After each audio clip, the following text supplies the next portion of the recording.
it's Noelle. I have another little idea that I wanted to share with you of a project that I've done a few times. And you can see I have River here helping me.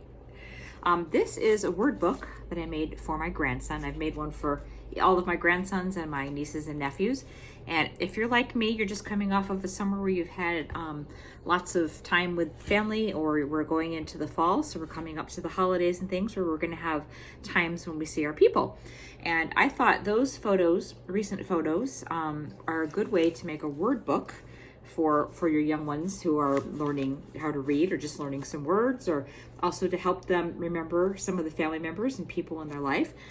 So like this first page says Aunt, because this is their Aunt Brooklyn.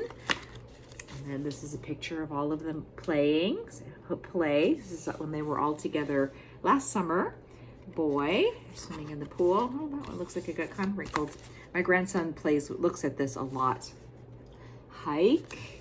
Horse, and you can do whatever words you want. You know, look through the pictures of the things that you took this summer. Girl, baby, and make a word book that's people that they can relate to.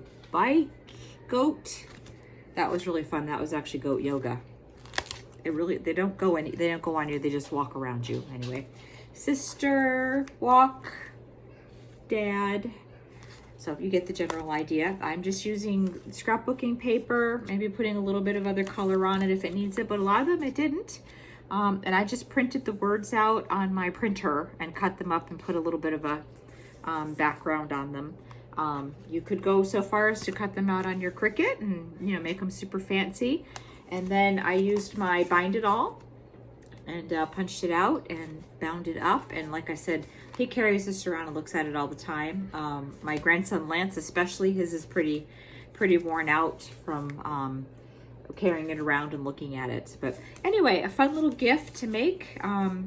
You can start them now that you have the summer pictures and give them at Christmas time, or save them for their birthdays, or just give them to them because they're fun to make and to give to them. So little kid word books out of your own pictures. So I hope that gives you a fun idea of something to create. Thanks for watching.